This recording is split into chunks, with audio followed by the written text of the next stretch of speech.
இந்த செய்தியை உங்களுக்காக வழங்குவது அருண் மசாலா. 1983 ஆண்டிலிருந்து தரத்துடன் தன்மை மாறாத அறுசுவை சமையலுக்கான அருண் மசாலா.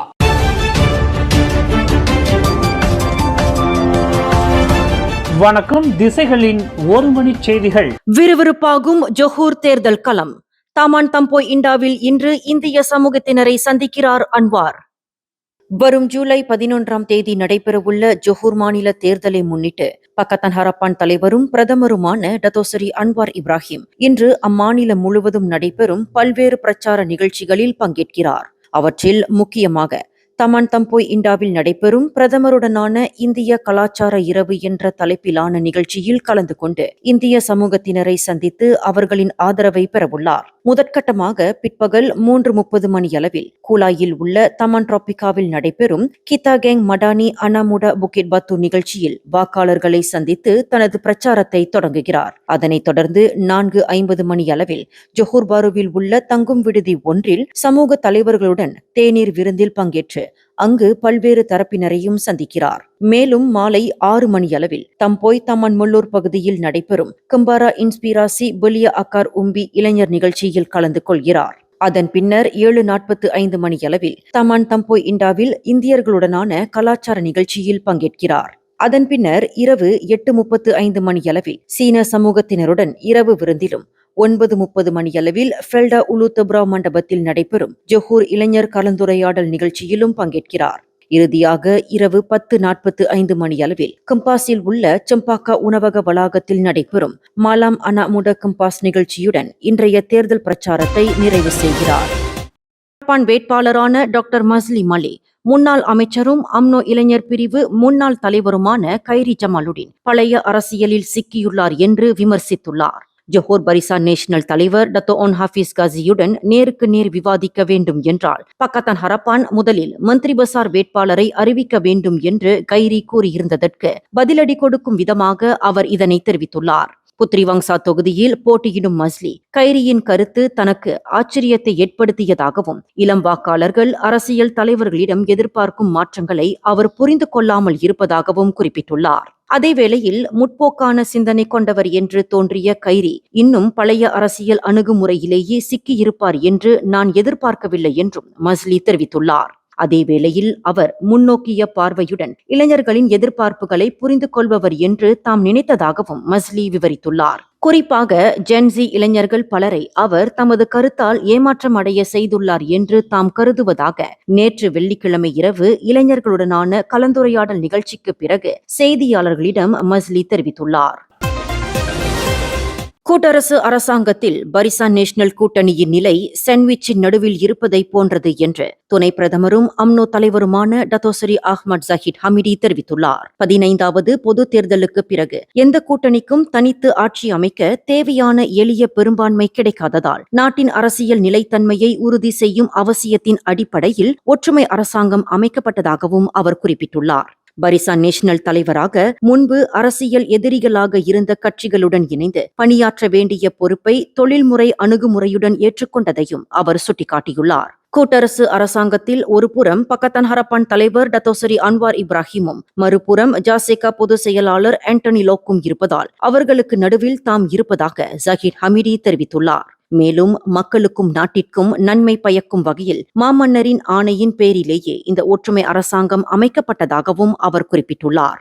நேற்று வெள்ளிக்கிழமை இரவு கொத்தமாசாய் பகுதியில் நடைபெற்ற பரிசான் நேஷனல் தேர்தல் பிரச்சார கூட்டத்தில் உரையாற்றிய போது அஹ்மத் ஜஹீத் இதனை தெரிவித்துள்ளார்.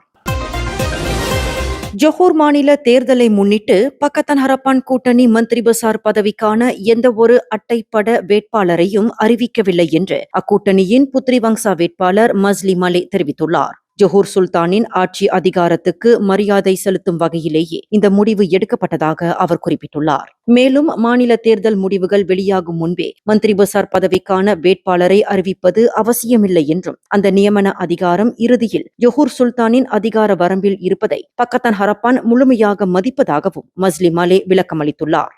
நேற்று இஸ்கண்டார் புத்திரியில் நடைபெற்ற இளைஞர்களுடனான கலந்துரையாடல் நிகழ்ச்சிக்கு பிறகு செய்தியாளர்களிடம் பேசிய மஸ்லி மலே, மாநில மந்திரி பசார் பதவிக்கென ஒரே ஒருவரை முன்னிறுத்துவதற்கு பதிலாக மாநிலத்திற்கும் மக்களுக்கும் சேவை செய்ய தயாராக உள்ள திறமையான வேட்பாளர்கள் குழுவையே கூட்டணி மக்களிடம் முன்வைப்பதாக தெரிவித்துள்ளார்.